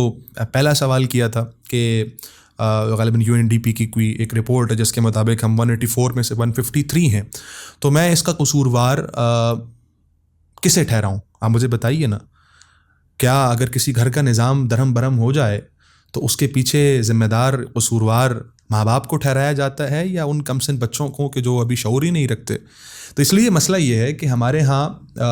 اپرچونیٹیز کا نہ ہونا یہ ایک بہت بڑا مسئلہ ہے. ہمارے ہاں یوتھ کو کبھی ترجیح میں نہیں رکھا گیا. آپ کے حکمران اور آپ کے یہ جتنے سیاسی عمائدین اور لیڈرز ہیں، جتنی سیاسی جماعتیں ہیں جو اہل اقتدار رہی ہیں، آپ ان کے اگر تقاریر کو دیکھیں تو معلوم یہ پڑتا ہے کہ جیسے ہم ہی وہ لوگ ہیں کہ جو ان کے لیے ان کے شب و روز کی فکر ہیں. اور سچی بات ہے کہ جب آپ کے انتخابات آتے ہیں، چلیں جیسے بھی ہوتے ہیں، اب تو خیر مجھے لگتا ہے کہ چند سالوں بعد شاید ان کا ہماری طرف آنا بھی محال ہو جائے، ضرورت ہی نہیں پڑنی، انہوں نے خود ہی انتخاب کرنا ہے اور خود ہی فیصلے سنانے ہیں. لیکن یہی وہ لوگ ہیں کہ جو ہمارے سامنے آ کر جب اپنا منشور رکھتے ہیں، بڑے بڑے دعوے کرتے ہیں، نوجوانوں کو اپنی ترجیح بیان کرتے ہیں، لیکن جب یہی لوگ اہل اقتدار اور اقتدار تک پہنچ جاتے ہیں، اہل اقتدار بن جاتے ہیں، تو پھر کیا کرتے ہیں؟ پھر یہ کرتے ہیں کہ آپ کے ایجوکیشن کا GDP آپ کا بجٹ کٹ کر کے 0.88% پر لے آتے ہیں. اس سال کا آپ کا جو بجٹ ہے اس کے اندر جو تعلیم کے لیے مختص کی گئی ہے رقم وہ 0.88% آف دا ٹوٹل GDP ہے. ترجیحات ہیں آپ کی، اسی ترجیحات کا ایک عکس ہے کہ جو آپ کو نظر آتا ہے. تو پھر ہم سے کیا گلہ کرتے ہیں؟ ٹھیک ہے، اس لیے میں نے آپ سے پہلے یہ کہا کہ ہم سے گلا ہے کہ ہم وفادار نہیں تو بھی تو دلدار نہیں. مسائل کی تو ایک لمبی فہرست ہے اور اس پہ چاہیں تو ہم اور آپ بلا تکان بول سکتے ہیں، لیکن ہم چند مسائل کو لے لیتے ہیں. ہم طبقاتی نظام تعلیم کی جیسے آپ نے بات کی، آپ نے آؤٹ ڈیٹڈ کریکولم کی بات کی. آؤٹ ڈیٹڈ کریکولم میرا تعلق جس صوبے سے ہے تو مجھے اچھی طرح یاد ہے کہ میں میٹرک میں اسلامیات کے پیپر کی تیاری کر رہا تھا، تو میری خالہ جنہوں نے مجھ سے کوئی 30 برس پہلے میٹرک کیا تھا تو وہ آئی ہوئی تھی گھر رہنے کے لیے. تو وہ میں ان سے پوچھ رہا تھا کہ یہ کیا ہے، اور والدہ سے پوچھ رہا تھا. تو میری خالہ نے جب وہ کتاب دیکھی تو وہ بھی نوسٹیلجیا میں چلی گئیں. انہوں نے کہا کہ ہم بھی یہی پڑھ کے آئے تھے. تو یہ بہرحال ایک مسئلہ ہے آؤٹ ڈیٹڈ. ہم AI کے دور میں بچوں کو ماؤس اور کی بورڈ اور مانیٹر میں کا فرق سمجھاتے ہیں، تو یہ بات ہے بالکل. ہم گوسٹ اسکولس کی آپ نے بات کی، آپ نے گوسٹ اساتذہ، اور بلکہ اب تو ایک نئی جدت اس میں آئی ہے کہ گوسٹ طلبہ کی بھی آپ نے بات کی. یہ سارے مسائل اپنی جگہ ہیں. آپ کے پاس کیا سولوشن ہے؟ کوئی لاہے عمل آپ رکھتے ہیں یا پھر بس مسائل کا رونا ہے کہ جو ساری قوم رو ہی رہی ہے تو آپ بھی اس میں ایک فرد کا اور ایک آواز کا اور ایک صدا کا اضافہ کرنا چاہتے ہیں، یا کوئی لاہے عمل آپ رکھتے ہیں؟ بالکل، میں آپ کے سامنے لاہے عمل بھی رکھوں گا. اور سچی بات یہ ہے کہ میں نے آپ سے پہلے ذکر کیا تھا کہ ظلم پھر ظلم ہے، بڑھتا ہے تو مٹ جاتا ہے. انشاءاللہ یہ ظلم مٹے گا. میں اگر آپ کے سامنے یہاں بیٹھا ہوں اور مجھ جیسے ہزاروں نوجوان ایسے ہیں کہ جو اس جذبے کو اپنے دلوں میں بیدار رکھتے ہیں تو یقیناً یہ نظام بدلے گا. لیکن میں کچھ مسائل کا اضافہ یہاں کرتا چلوں اور پھر آپ سے بات کروں. دیکھیے، میں نے آپ سے ذکر کیا کہ طبقاتی نظام تعلیم اور اس کے نتیجے میں آؤٹ آف اسکول چلڈرنز اور چائلڈ لیبر کا جہاں مسئلہ ہے اور آؤٹ ڈیٹڈ کریکولم کا مسئلہ ہے، اس سارے نظام سے جو طالب علم گزر کر کسی بھی طریقے سے گزر کر وہ کنورٹ ہو جاتا ہے پرائمری سے سیکنڈری اور سیکنڈری سے ہائر سیکنڈری میں، تو اس طالب علم کے بھی بہت سارے مسائل ہیں، بہت سارے ایشوز ہیں. اور میں اگر اس کو جنرلائز کروں تو میں ان کو سائیکولوجیکل ایشوز کہوں گا. اس کے نتیجے میں جب آپ کے تعلیمی اداروں میں رٹا سسٹم کو کلچر بنا دیا جائے گا اور اس پر بچوں کو بائی فورس ذہنی طور پر آمادہ کیا جائے گا کہ نظام تعلیم اور تعلیم کا تو مطلب ہی رٹا لگانا ہے، تو اس کے نتیجے میں اسٹریس اور انزائٹی اور اس طرح کے دیگر بیشتر مسائل ہیں کہ جو طلبہ فیس کرتے ہیں. تعلیمی اداروں میں بالخصوص اگر جامعات کی بات کی جائے تو وہاں پر چونکہ یعنی ایک پرپس لیس ایجوکیشنل سسٹم ہے، بچوں کو وے فارورڈ نظر نہیں آتا. تعلیمی ادارے میں پڑھنے والا نوجوان اپنے مستقبل کے حوالے سے اپنے ملک میں مایوس ہے باقاعدہ طور پر، اور اس کو یہ بات سمجھائی اور بتلائی جاتی ہے. ہمارے تو کلاس رومز میں اساتذہ کے ساتھ جو ڈسکشن ہوتی ہے وہ یہ ہوتی ہے کہ بیٹا آپ اگر میکینیکل انجینئرنگ کے طالب علم ہیں تو میکینیکل میں کیوں آئے ہو خدا کے بندے؟ جاؤ جا کر کسی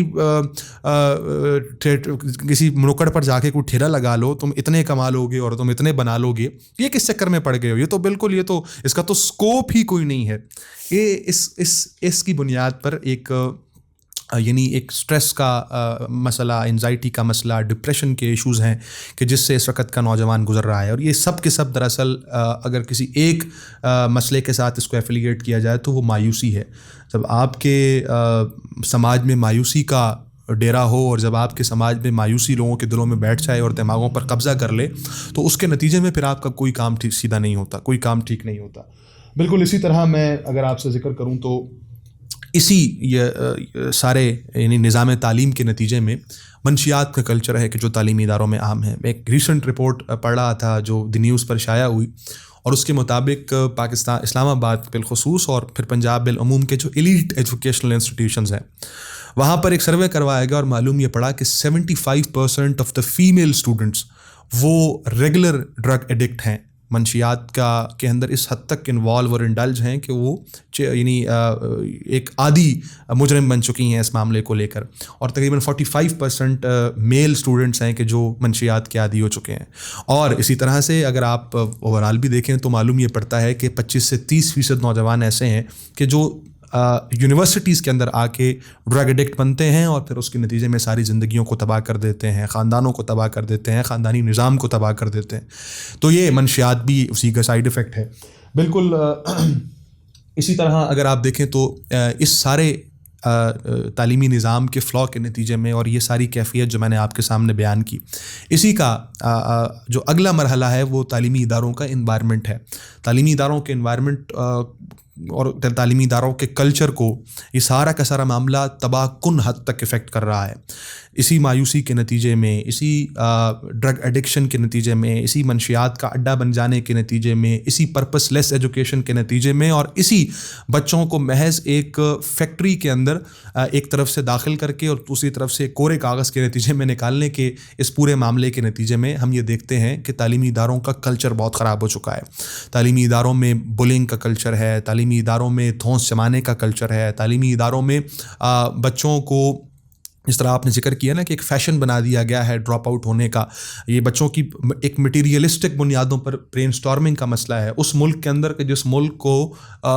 نظریہ لا الہ الا اللہ محمد رسول اللہ کی بنیاد پر بنایا گیا تھا، جس ملک کے باسیوں کو فکری اور نظریاتی طور پر اس بات پر یکسو کرنا تھا کہ یہاں اللہ کا بتایا ہوا نظام نافذ العمل ہوگا. یہ دنیا کے لیے ایک ایسا سے کہتے ہیں نا کہ اسوہ بنے گا، ایک ایسا اور کیا کہتے ہیں اس کو ماڈل بنے گا کہ جس کو دنیا دیکھ کر فالو کرے گی، جس کو دنیا دیکھ کر آئیڈیالائز کرے گی کہ ہم بھی اپنے ممالک کو اور اپنے نظام کو اس کے مطابق ڈالیں. وہاں کے نوجوان کی آج کی فکر یہ ہے کہ اس کو اپنے معاش کی فکر میں، اس کو اس مٹیریلسٹک اپروچ کے ساتھ اس حد تک جوڑ دیا گیا ہے کہ وہ اپنی زندگی میں کچھ اور نہیں سوچتا, اور اس کو جہاں سے حلال و حرام کی تفریق کے بغیر جہاں سے چند پیسے ملنے کا امکان ہوتا ہے وہ اس طرف کو نکل پڑتا ہے. اس سب کے نتیجے میں ہم یہ دیکھتے ہیں کہ الٹیمیٹلی جرائم کی شرح تعلیمی اداروں میں بڑھتی ہے. الٹیمیٹلی ہمارے جو نارمز ہیں, ہمارا جو کلچر ہے, ہمارے جو روایات ہیں, ہمارے جو اقدار ہیں, ان کو پیروں تلے روندا جاتا ہے. اور آئے روز تعلیمی اداروں کے اندر ہراسمنٹ کے BCO کیسز آپ دیکھتے ہیں. یہ بھی سارا اسی سائیکولوجیکل امپیکٹ کے اسی کا یہ ایک امپیکٹ ہے, اور اسی ڈسٹربنس کے نتیجے میں ہم دیکھتے ہیں کہ یہ مسائل ہراسمنٹ کی صورتحال اور کیفیت یہ ہے کہ پورے پاکستان میں دیکھ رہا تھا کہ غالب 2019 سے 2023 تک کی یہ رپورٹ تھی کہ پر ایئر تقریباً 4,500 کے قریب کیسز جو ہیں وہ صرف یونیورسٹیز کے اندر رپورٹ ہوتے ہیں. یہ وہ کیسز ہیں کہ جو رپورٹ ہوتے ہیں. یہ ہراسمنٹ ایسا ایشو ہے کہ میں اس بارے میں آپ کو پورے بحیثیت ایک طالب علم تعلیمی ادارے میں پڑھنے کی حیثیت سے میں آپ کو یہ بتا رہا ہوں کہ اس سے 4 یا 5 گنا زیادہ کیسز ایسے ہیں کہ جو رپورٹ نہیں ہوتے کسی بھی شرم اور جھجک کی وجہ سے. لیکن تقریباً 4,500 وہ کیسز ہیں جو پر ایئر رپورٹ ہو رہے ہیں, اور ان 4,500 کیسز میں سے تقریباً 3,500 کیسز پنجاب کے کیسز ہیں. تو تعلیمی اداروں میں ہراسمنٹ کا کلچر پھر عام ہوتا ہے, جرائم کا کلچر عام ہوتا ہے. ہم یہ دیکھتے ہیں کہ ایک بہراروی کی کیفیت ہے, ایک بھاگم دوڑ کی کیفیت ہے, ایک یعنی بے مقصدیت کا ایک ماحول اور ایک پورا کلچر ہے کہ جو وہاں ڈیولپ ہو جاتا ہے. تو یہ ایک اور بہت بڑا مسئلہ ہے. معذرت آپ کی بات قطع کلامی معاف, لیکن آپ کی باتیں سن کر ایک آرٹیکل کی طرف میرا دماغ چلا گیا. یہ جو ہم کچھ دیر پہلے طلبہ تنظیموں کی اور یونین کی بات کر رہے تھے, تو میں ایک آرٹیکل پڑھ رہا تھا اور اس میں یہ لکھا تھا, اور میرا ذاتی تجربہ بھی ہے کہ میرا تعلق کراچی سے ہے, اور میں کراچی سے اٹھ کر شہر اقتدار میں اسلام آباد کے اندر ایک یونیورسٹی میں ایک جامعہ میں داخلہ لیتا ہوں, اور بہت سارے وسوسے ہوتے ہیں اور بہت ساری کہانیاں ہوتی ہیں جو ہم نے سنی ہوئی ہوتی ہیں کہ ریگنگ ہوتی ہے اور بلنگ ہوتی ہے اور سینئرز تو یہ کر دیتے ہیں اور وہ کر دیتے ہیں. تو جب میں گیا تو بس انتظار ہی کرتے رہے ہفتے بھر کہ کوئی آئے گا اور ریگنگ کرے گا. اسی طرح ہراسمنٹ کے واقعات کی ہم بات کریں تو جس یونیورسٹی سے میں نے پڑھا ہے, اور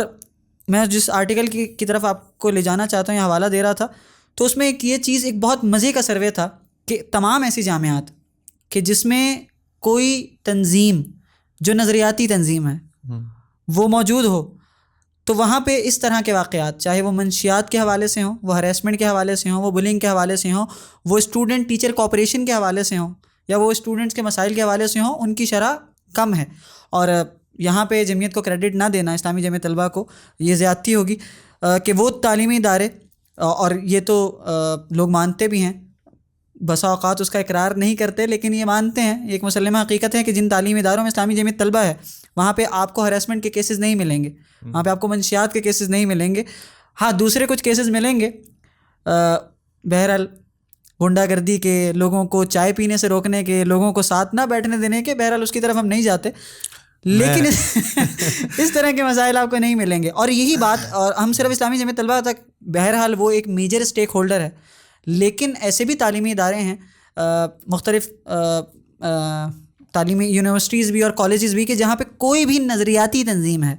وہاں پہ یہ واقعات آپ کو نہیں ملیں گے. ہاں وہ جو پہلے بھی بات ہو رہی تھی کہ جو لسانی تنظیمات جہاں پر موجود ہیں وہاں پہ تو پھر آپ کو اس وطن عزیز کے اوپر جو حملے ہو رہے ہیں اور بہت ہی چشم کشا رپورٹس ہیں جو آ رہی ہیں, اور بڑا ڈر بھی لگتا ہے کہ ایک طالب علم جو ماسٹرز کا اسٹوڈنٹ تھا, اور ایک طالب علم کے جو جینڈر اسٹڈیز کا گریجویٹ ہے, ایک طالب علم جو پاکستان اسٹڈیز کا گریجویٹ ہے, وہ ایک علیحدگی پسند تنظیم کا کمانڈر ہوتا ہے اور وہ ان کی طرف سے لڑتا ہوا مارا جاتا ہے. تو یہ مسائل ہیں. تو یہ بات بالکل آپ کی بات ماننے والی ہے, اور اس کا ہم کریڈٹ بھی آپ کو دیتے ہیں. بالکل آپ کی بات درست ہے. وہ آپ نے ذکر کیا تھا نا کہ میں اصل میں جو ساری بات آپ کے سامنے کنکلوڈ کر رہا تھا وہ یہی تھی کہ اسی نظام تعلیم کی خرابی کے باعث یہ سارے کے سارے مسائل ڈیولپ ہو رہے ہیں. ٹھیک ہے, وہ چاہے آپ کے کریکلم کے ایشوز ہوں, وہ آپ کے طبقاتی نظام تعلیم کا مسئلہ ہو, وہ آؤٹ آف اسکول چلڈرنس کا ایشو ہو, وہ سائیکولوجیکل ایفیکٹس ہوں, وہ منشیات کا کلچر ہو, وہ ہراسمنٹ کا کلچر, یہ ساری کی ساری چیزیں دراصل اسی نظام کا ایک فلا ہے. اور جس طرح آپ نے ذکر کیا کہ جہاں طلبہ تنظیمیں ہیں وہاں یہ کیسز کم رپورٹ ہوتے ہیں, تو میرا تو آپ سے یہ سوال ہے, وہ جو آپ نے ذکر کیا نا کہ لوگوں کو بیٹھ کر ساتھ چائے نہیں پینے دیتے, ہم تو خود چائے پلاتے ہیں, آپ کیسی بات کر رہے ہیں, وہ کون لوگ ہیں جن کو ہم چائے نہیں پینے دیتے؟ ایسا نہیں ہے. دیکھیے وہ میں ایک واقعہ آپ کے سامنے کوٹ کروں گا. حسن نثار صاحب معروف صحافی ہیں, وہ ایک جگہ پر بیان کرتے ہیں کہ میں پنجاب یونیورسٹی میں جب وہ اسٹوڈنٹ تھے تو کہتے ہیں کہ میں اسلامی جمعیت طلبہ کا بہت بڑا ناقد تھا، اور میں چونکہ نظریاتی اختلاف تھا، وہ ایک لیفٹ پر تھے، ہم دوسری سمت پر تھے، تو انہوں نے کہا کہ میرا پورا دورہ طالب علمی اختلاف میں گزرا، لیکن کہتے ہیں کہ جب اسی پنجاب یونیورسٹی میں میری اپنی بیٹی نے داخلہ لیا تو میں اگر اس کو صبح یونیورسٹی بھیج کر سکون یا چین کے ساتھ اپنے گھر پر بیٹھتا تھا تو اس کے پیچھے صرف اور صرف وہی اسلامی جمعیت طلبہ تھی جس کا میں تھرو آؤٹ جس کے ساتھ میں اختلاف کرتا آیا۔ تعلیمی ادارے بالخصوص پاکستان کے کلچر میں پاکستان کے اقدار ہیں، اس سرزمین اور اس خطے کی اپنی روایات ہیں، اور سب سے بڑھ کر جو میں نے ذکر کیا کہ یہ وہ ملک ہے کہ جو کلمہ لا الہ الا اللہ کی بنیاد پر مارز وجود میں آیا ہے۔ ہمارا انفارچونیٹلی ہمارے حکمران ایسے آئے ہیں کہ جو یعنی امریکہ اور ویسٹ کی غلامی کے اندر اس حد تک بچ چکے ہیں اور بیٹھ چکے ہیں کہ یہ حس ہمارے دماغوں سے مٹ چکی ہے، اور ہمیں یہ سکھلایا ہی شاید نہیں گیا کہ یہ ملک کسی مقصد کے لیے مارز وجود میں آیا تھا، لیکن بہرحال ہم جیسے لوگوں کو یہ بات یاد ہے، اور ہم ہی وہ لوگ ہیں کہ جو تعلیمی اداروں میں بچوں کو اور اسٹوڈنٹس کو یہ بات بار بار مختلف اسٹڈی سرکلز اور مختلف سیمینارز اور مختلف ڈبیٹس اور مختلف ڈسکشنز اور مختلف اس طرح کی کو کریکولر ایکٹیویٹیز اور کریکولر ایکٹیویٹیز کے نتیجے میں ہم بچوں کو بار بار یہ بات یاد کراتے ہیں۔ میں یہی ایک بات آگے کرنے لگا تھا کہ جو کریکٹر بلڈنگ کا کام ہے، جو ایک تعلیمی ادارے کا بنیادی وصف ہوا کرتا ہے، تعلیمی ادارے کا کام ہوا کرتا ہے، ہمارے تعلیمی ادارے وہ کام نہیں کر رہے، تو یہ طلبہ تنظیمیں یہ ذمہ داری جو ہے وہ سر انجام دے رہی ہیں، اور ہم ہی وہ لوگ ہیں کہ جو یہ کام کر رہے ہیں، اور الحمدللہ اس کے نتیجے میں اگر آپ ان تعلیمی اداروں کو جس طرح آپ نے خود ذکر کیا کا کمپیریزن کریں ان تعلیمی اداروں کے ساتھ کہ جہاں طلبہ تنظیمیں موجود نہیں ہیں یا جہاں طلبہ تنظیموں کو بائی انٹینشن کام نہیں کرنے دیا جاتا، تو آپ کو ان تمام تر معاملات میں ایک واضح فرق نظر آئے گا۔ ذکر جہاں آپ نے کیا لڑائی جھگڑے کا اور مار پیٹ کا، میں آپ کو بیسیوں واقعات گنوا سکتا ہوں کہ جو ان تعلیمی اداروں کے اندر مار پیٹ کے ہوئے ہیں، آپس میں اسٹوڈنٹس لڑ پڑتے ہیں، کہیں پینسل کی بنیاد پہ، کہیں اپنی گرل فرینڈ کی بنیاد پہ، کہیں چائے کے کپ کی بنیاد پہ، تو یہ لڑائیاں تو وہاں بھی ہوتی ہیں۔ میں تو سچی بات ہے یہ سمجھتا ہوں کہ وہ لڑائیاں والے کے منہ سے اصطلاح سن کر تھوڑا اچھا بھی لگا اور تھوڑا عجیب بھی، بہرحال جی یہ لڑائیاں وہاں پر بھی ہوتی ہیں، اور رہ گئی بات جمعیت کی کوئی لڑائی ہو گئی یا کسی اور طلبہ تنظیم کی کوئی لڑائی ہوگی، تو وہ میں یہ سمجھتا ہوں کہ یہ بالکل غلط ہے، اور آپ بیسیوں واقعات گن سکتے ہیں، لیکن ان بیسیوں واقعات میں سے کوئی ایک واقعہ بھی ایسا نہیں ہے جس کو کسی بھی طلبہ تنظیم نے انڈوس کیا ہو۔ یہ بہرحال یہ عدم تشدد اور عدم برداشت کا جو کلچر ہے یہ کہیں پر قابل قبول نہیں ہے، ٹھیک ہے، لیکن اس کی بنیاد پر آپ پورے کے پورے نظام کو درہم برہم کر کے رکھ دیں، یہ قابل قبول بہرحال کسی صورت میں نہیں ہے۔ پوری دنیا میں ہم کہیں پر بھی اپنے اسکل کو لے کر اپنے آپ کو پریزنٹ کرتے ہیں تو وہاں پر ہمیں یہ ایک بہت بڑا گیپ ہے کہ جو نظر آتا ہے، اور وہ ریسرچ کا کلچر ہے۔ چونکہ آپ کے تعلیمی نظام اور تعلیمی سسٹم کے اندر، ایجوکیشنل سسٹم کے اندر بچوں کو ان کی پرسنالٹی گرومنگ ہی نہیں کی جاتی، ان کی پراپر کاؤنسلنگ نہیں کی جاتی، ان کو پروفیشنلی ڈیولپ نہیں کیا جاتا، ان کو یعنی انٹلیکچولی گروم نہیں کیا جاتا، اور ان کے اندر یہ فکر اور سوچ نہیں پیدا کی جاتی کہ وہ اس سماج میں اپنا کوئی مثبت کردار ادا کریں، کوئی اپنا مثبت کوئی پارٹ ہے کہ جو پلے کریں، اور ان کو یہی سکھلایا جاتا ہے کہ بس انڈیویجولزم کی اپروچ کے ساتھ زندگی کو گزارنا ہے، اپنا ہی پیٹ ہے، اپنی ہی ذات ہے، اس کو سنوارو، اس کو بناؤ اور بس کھاؤ پیو اور چلے جاؤ۔ تو اس کے نتیجے میں الٹیمیٹلی جو ریسرچ کا کلچر ہے جو پوری دنیا کے اندر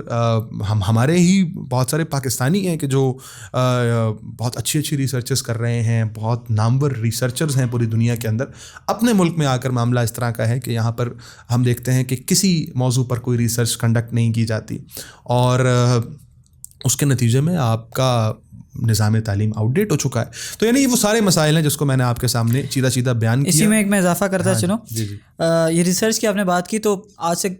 تقریباً 7 سال پہلے ایک ایجوکیشنلسٹ ہیں، ہم ان کے پاس گئے ملنے کے لیے، اور موضوع ہمارا یہی تھا کہ نظام تعلیم کے مسائل ہیں اور جابز نہیں ہیں اور کسی چیز کا اسکوپ نہیں ہے۔ تو جب ہم نے اسکوپ کی بات کی تو وہ بڑا ہنسے، اور انہوں نے کہا کہ کس جنریشن کے لیے آپ جو ہے وہ اسکوپ کی بات کر رہے ہیں اور اسکوپ مانگ رہے ہیں۔ انہوں نے کہا کہ اگر ہم میڈیکل کی فیلڈ کی، کسی بھی پروفیشنل فیلڈ کی بات کریں تو میرٹ کا یہ حال ہے کہ 90 کو وہ کراس کر چکا ہے، اس سے پہلے تو آپ سوچیں ہی نا۔ پھر انہوں نے کہا کہ ہم ایک چھوٹا سا ٹیسٹ کرتے ہیں، اور انہوں نے مجھے کہا، ہم 5 لوگ وہاں موجود تھے، اور انہوں نے ہم سے پوچھا کہ انہوں نے کہا کہ میں اب آپ کو ایک جملہ کہوں گا اور آپ کے ذہن میں جو پہلی چیز ہے آپ نے وہ کرنی ہے۔ اچھا، ہم جو 5 لوگ ان سے ملنے گئے تھے، ہم سب مختلف علاقوں سے آئے ہوئے لوگ تھے، مختلف تعلیمی اداروں کے تھے۔ انہوں نے کہا A فار اور ہم 5 نے بیک زبان کہا ایپل. تو ہنسنے لگے اور انہوں نے کہا کہ آپ نے ایپل کیوں کہا. اور اس کی وجہ یہ ہے کہ ہمارے نظام تعلیم جس طرح آپ بات کر رہے تھے کہ فلا ہی یہ ہے کہ ہم بچے سے کوشچن لے لیتے ہیں اور اس کو آنسر دے دیتے ہیں. ایسے ہی اسے سوچنے سمجھنے کی وہ حصہ اور وہ پروڈکٹیوٹی ہم لے لیتے ہیں. تو وہ ایپل ہی رہ جاتا ہے. وہ آنٹ ایٹر, ایروپلین اور ایک بہت لمبی فہرست جو کہ ایسے آ سکتی تھی وہ کہیں پیچھے رہ جاتی ہے. اس کے نتیجے میں جس طرح آپ نے اور جس طرح ہم بات کر رہے تھے کہ وہ رٹے والے سسٹم کے نتیجے میں ہم نمبر تو لے لیتے ہیں لیکن اس کے بعد وہ سارا معاملہ کہیں پیچھے رہ جاتا ہے. وہ ترقی جس کے خواب ہم بھی دیکھتے ہیں اور لوگوں کو دکھاتے بھی ہیں کہیں گہرائیوں میں گرتی چلی جاتی ہے. آپ کی بات بالکل بجا عبد الرحمن بھائی, لیکن اب ہم اس کے حل کی طرف آتے ہیں. سچی بات ہے کہ اب ہماری برداشت کی ایک حد تھی کہ جو پار ہو چکی ہے. ہمارے حکمرانوں نے بارہا مختلف مواقع پہ, آج ہم 80 سال کی اپنی تاریخ کم و بیش مکمل کر چکے ہیں, ہمیں ہر موقع پر بہت سے آسرے دیے, بہت سے دلاسے دیے, بہت سے ہم سے وعدے کیے اور بہت ساری باتیں ہمارے ساتھ ہمیں جو ہیں وہ سنہرے خواب دکھائے. لیکن ہر موقع پر یہی وہ لوگ ہیں کہ جنہوں نے ہماری پیٹھ پر خنجر بھی گھونپا. یہی وہ لوگ ہیں کہ جنہوں نے ہمارے مستقبل سے کھلواڑ کیا. یہی وہ لوگ ہیں کہ جو آج ہمیں اس تانے پر لا کر انہوں نے کھڑا کر دیا ہے کہ میرے پاس بحیثیت نوجوان اور بحیثیت گریجویٹ کوئی وے فارورڈ نہیں ہے. مجھے نہیں معلوم کہ میں نے اس کے بعد کیا کرنا ہے. اور میری طرح کے لاکھوں اور کروڑوں نوجوان ایسے ہیں. آپ نے ذکر کیا تھا 64% آف دا پاپولیشن ایسی ہے کہ جس کے پاس کوئی وے فارورڈ نہیں ہے. اور جب کوئی وے فارورڈ نہیں ہے تو کچھ لوگ خودکشی کا راستہ اختیار کر لیتے ہیں, کچھ لوگ جو ہے وہ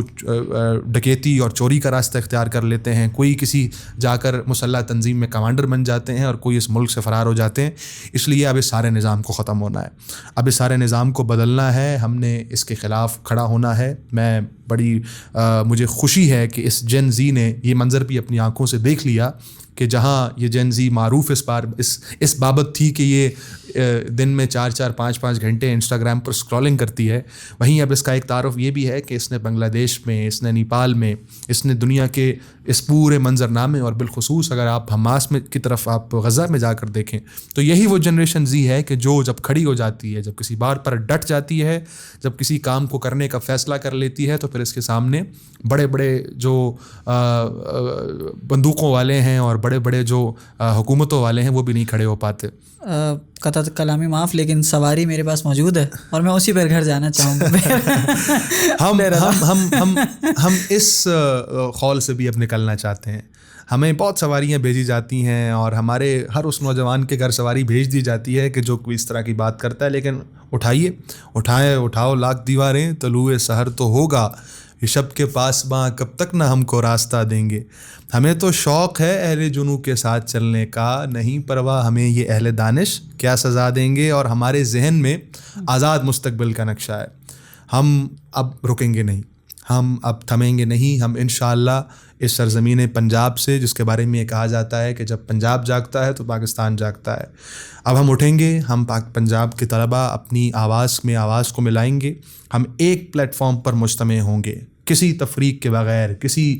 نظریاتی تفریق, کسی لسانی تفریق اور کسی بھی اور تفریق کے بغیر ہم ایک پلیٹ فارم پر اکٹھے ہوں گے. اور انشاءاللہ آپ کے توسط سے میں یہ اعلان کر رہا ہوں کہ اکتوبر کے مہینے میں ہم انشاءاللہ پاکستان کی تاریخ کا سب سے بڑا اسٹوڈنٹ ریفرینڈم کروانے جا رہے ہیں. یہ جتنے مسائل میں نے اور آپ نے ڈسکس کی, اور کچھ ایسے مسائل کو جو شاید اس پوڈ کاسٹ میں وقت کی قلت کے باعث ہم ڈسکس نہیں کر سکے, ہم انشاءاللہ اس پر اسٹوڈنٹس کا کنسنٹ لیں گے اور ایک طاقتور اور مضبوط آواز بن کر ہم پنجاب سے ابھریں گے انشاءاللہ. ہم تمام اسٹوڈنٹ اسٹیک ہولڈرز کو, تمام طلبہ تنظیموں کو ایک پیج پر اکٹھا کریں گے انشاءاللہ تعالیٰ. اور ہم اس بات پر مکمل ذہنی طور پر تیار ہیں اور پورے پنجاب کے ہر ایک نوجوان کو اور پھر انشاءاللہ پورے پاکستان کے تمام نوجوانوں کو اس بات پر تیار کریں گے کہ ظلم کے نظام کو اب ختم ہونا ہے. ہم انشاءاللہ تعالیٰ اس ریفرینڈم کے نتیجے میں ہمیں جو بھی ان پٹ اپنے نوجوانوں کی طرف سے آئے گا, اپنے بھائیوں, ساتھیوں, دوستوں کی طرف سے آئے گا, طلبہ و طالبات کی طرف سے آئے گا, ہم اس کے نتیجے میں انشاءاللہ ایک مشترک کا لاہ عمل اکتوبر اور نومبر کے مہینے میں انشاءاللہ سامنے لائیں گے. اور اس کے نتیجے میں ایک فیصلہ کن طلبہ تحریک انشاءاللہ تعالیٰ اس کا آغاز ہوگا. ظلم کے نظام کو ظلم کے ان بادلوں کو اب چھٹنا ہے، اور انشاءاللہ اللہ تعالیٰ نے اگر ہمارے نصیب میں یہ صبح کا سورج طلوع ہوتا دیکھنا لکھا تو ہم ہی وہ لوگ ہوں گے کہ انشاءاللہ جو اس نظام کو بدلیں گے اور اس کے لیے اپنے شب و روز ایک کریں گے، اور انشاءاللہ تعالیٰ ہمارے بعد آنے والی جو نسلیں ہیں وہ ان تمام تر مشکلات کا سامنا نہیں کریں گی کہ جو ہم نے کی ہیں۔ آپ کا لاہ عمل سننے میں بھی بہت اچھا لگا، پریکٹیکل بھی لگ رہا ہے، لیکن ایک چھوٹا سا مسئلہ ہے ایسے سماج میں اور ایسے نظام میں اور ایسی تعلیمی نظام میں کہ جو ہمیں تقسیم در تقسیم کی طرف لے جاتا ہے، کہ ملک کے ایک گوشے سے کہیں جاگ مہاجر جاگ کی آواز آتی ہے، کہیں جاگ پنجابی جاگ کی آواز آتی ہے، کہیں سندھ گھریتے آزادی کی بات ہوتی ہے، کہیں آزاد بلوچستان کا نعرہ لگتا ہے۔ آپ کیسے جمع کریں گے ایک پلیٹ فارم پر؟ دیکھیے، یہ سب نعرے دراصل اس نظام سے مایوسی کی بنیاد پر ہیں۔ تو ہمارا تو پہلا کام اس طلبہ ریفرینڈم کے نتیجے میں ہمارا مقصد یہ ہے کہ ہم امید کی ایک کرن بن کے لوگوں کے سامنے آئیں،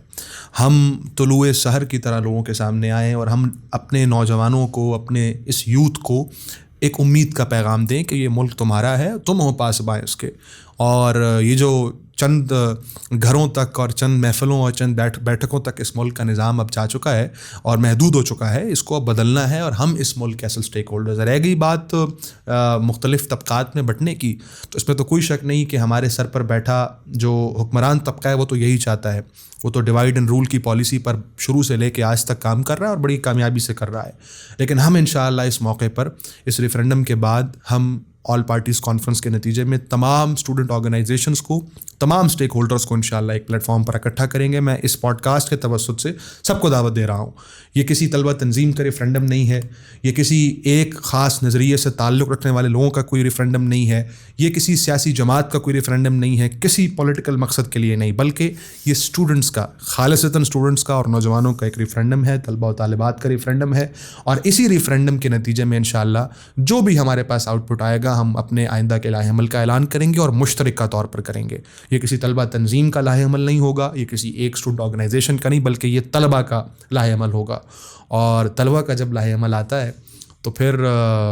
سب کو معلوم ہے کہ کیا ہو جاتا ہے، اور ہم انشاءاللہ تعالیٰ اس کے لیے بالکل تیار ہیں۔ تو ناظرین، یہ تھے ناظم اسلامی جمعیت طلبہ پنجاب شمالی احمد عبداللہ، کہ جو مسائل بھی بتا رہے تھے، ان کی وجوہات پر بھی روشنی ڈال رہے تھے، اور پھر ان کے حل کی طرف اٹھنے والے اقدامات کی طرف بھی ہماری توجہ بھی دلا رہے تھے اور ہماری مدد بھی مانگ رہے تھے۔ ان کی باتیں سن کر مجھے یہ احساس ہوا کہ ہمارے معاشرے کا تو وہ حال ہے کہ نور کے نام پہ بکتی ہے یہاں تاریکی، لوگ کہتے ہیں خزاؤں کو یہاں فصل بہار، علم ہے خاک بسر، زخم بدل آہ بلب، جہل نے سر پہ سجائی ہے کلاه و دستار، حسن کردار کا نیلام ہے چوراہوں پر، عصمت لوح و قلم بیچ رہے ہیں فنکار، بے ضمیری کے لیے عام ہے صحبائے نشاط، ہدف سنگ ملامت ہے ضمیر بیدار۔ تو احمد عبداللہ کی صورت میں جو بیدار ضمیر ہمیں میسر آئے ہیں، ہمیں ان کا ساتھ دینا بھی چاہیے اور ان کا دست و بازو بننا بھی چاہیے، کیونکہ یہی ہمیں بتا رہے تھے کہ لڑائی کے لیے میدان اور لشکر نہیں لازم،